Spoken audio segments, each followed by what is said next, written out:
2017년 12월 4일 세계는 충격과 경악의 도가니였다. 하지만 한국인들에게는 그냥 예능의 한 장면 수준 정도로 바라보았다. 류오시안, 중국 랭킹 1위이며 중국 내에서는 레전드라고 불린다. 중국 내 대규모 대회에서 다수 입상 경력을 갖춘 강자이며 전성기 때는 SK텔레콤 T1의 스카웃이 되기까지 했었다. 미국에서 열린 이스타크래프트 세계대회에서 류오시안은 결승에 오르게 되고 류오시안은 베테랑답게 우승을 꿈꾸며 무대 위에 올랐다.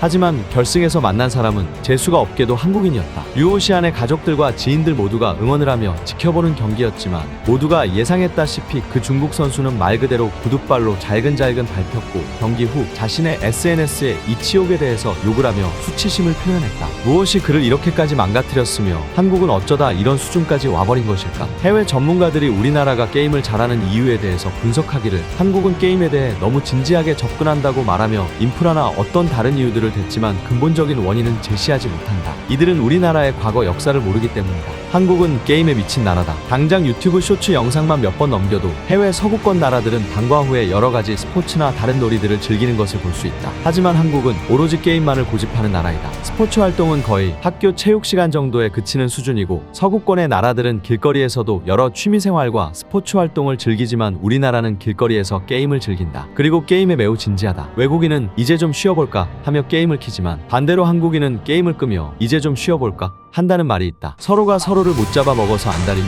한국처럼 PC방에서 쌍욕이 난무하는 나라는 없다고 한다. 나라도 좁겠다. 직접 만나서 현피까지 뜨는 문화가 있는 곳은 한국밖에 없다. 그들이 왜 이렇게 게임에 미쳤으며 진지하게 빡겜 모드를 하는 이유가 무엇일까? 이 근본적인 이유를 알기 위해 우리는 정확히 짚고 넘어가야 하는 것이 있다. 짧게 설명하자면 이 자료 화면처럼 한국을 제외한 해외 여러 나라는 말 그대로 게임에서 설정된 인공지능 AI를 상대로 하는 콘솔 게임 시장이나 모바일 게임 시장에 특화되어 있고 한국에서는 사람과 사람이 겨루는 온라인 게임 산업이 특화되어 있다는 것이다. 왜 한국만 온라인 게임이 특화되어 있는 것일까? 그 이유는 바로 우리나라의 교육 문화와 밀접한 관련이 있다. 대한민국은 OECD 국가 중 가장 공부를 많이 하는 나라 1위, 사교육 의존도 전 세계 1위다. 한마디로 한국 청소년들에게는 취미생활을 즐길 수 있는 낮 시간이라는 것이 없다. 필자는 집이 가난했기 때문에 학원은 안 다녔지만 방과 후 집에서 게임만 조지다 어머니가 아버지 퇴근하셨을 때 다 일러 바치시는 바람에 뒤지게 처맞고 결국 도서관이라도 강제로 보내졌다. 나뿐만이 아니다. 우리나라는 1970년대부터 다른 취미생활을 가지면 하라는 공부는 안 하고 라는 분위기의 사회였고 대학을 무조건 가야 한다는 부모님들의 고정관념에 세뇌되었다. 그런 개빡센 교육 문화는 아직까지 이어지고 있고 이러한 강압적인 체제는 부모와 자식들의 관계에서 철저한 상하관계로 이어졌다. 자식들이 짊어진 부담감은 스트레스로 바뀌며 자연스레 가족끼리 한 지붕 아래에서 거실과 방이라는 분리된 공간의 생활로 이어졌다. 그렇다면 자식들의 도피처는 무엇이었을까? 바로 PC게임이다. 서구권 나라들은 강제적 교육 시스템과는 거리가 멀기 때문에 자식들이 방과 후 야외 취미생활을 한다던가 아니면 자유롭게 거실에 나와 TV를 통해 비디오 콘솔 게임을 할 정도로 집안 분위기가 친근하고 자유로운 편이다. 반면 한국의 학생들은 부모가 차지한 거실 권력을 피해 자연스레 방 안에 있는 PC 앞으로 도피하게 되었다. 학원이나 야자 등 자식들의 빡센 교육 시스템을 아는 부모님들은 자식들의 방한 PC 사용에 대해서는 크게 터치하지 않았고 오히려 자식들이 교육활동 후 늦은 밤에 싸돌아다니는 것보다는 차라리 안심되는 일이었다. PC로 할 수 있는 것은 온라인 게임뿐이었고 이런 모습이 한국 대부분의 전면적인 모습이다 보니 자연스레 온라인 게임 시장이 활성화되며 AI가 아닌 다른 사람과 전투를 벌이는 것이 일상화되었다. 평일 남는 시간에 하던 게임이라는 취미는 주말 쉬는 날까지 이어졌다. 온라인 게임 시장은 이러한 배경으로 급성장하면서 90년도 후반부터 PC방 창업은 기하급수적으로 늘어가고 엄청나게 번창하기 시작하였다. 나날이 환경은 점점 발전을 하며 그러면서 90년도 후반부터 유치원생부터 시작해서 엄청난 수의 온라인 게이머들이 자연스레 육성되었다. 반대로 해외 국가들을 보자면 중국 같은 경우는 PC방의 미성년자 출입 자체가 불법이며 미국은 PC방도 도보로는 갈 수 없을 정도로 드물게 있고 일본 같은 경우는 PC방을 게임을 하는 공간이 아닌 PC카페 수준으로 인식할 정도이다. 온라인 게임 산업이 상대적으로 많이 성장하지 않았기 때문이다. 쉬는 날까지 PC방에서 친구들과 게임을 즐기는 한국 청소년들에게는 유일한 낙과 취미생활이 게임이 전부이니 학교에 가서도 학생 모두에게 공통사와 공감되는 게임이 대부분을 차지했다. 그러다 보니 교실 안에는 눈에 보이지 않는 서열이 정해졌고 자신의 존재를 입증시키려 하며 게임에 대한 경쟁심은 더욱더 늘어나고 실력이 되지 않는다면 교실이라는 하나의 공동체 사회에서 홀대받으며 대놓고 무시하는 풍습이 생겼다. 그러면서 자연스레 게임으로는 서로에게 지지 않으려 이악 물고 진지하게 임하는 빡겜 모드가 되었다. 친구들이 아닌 불특정 다수와 게임을 할 때에는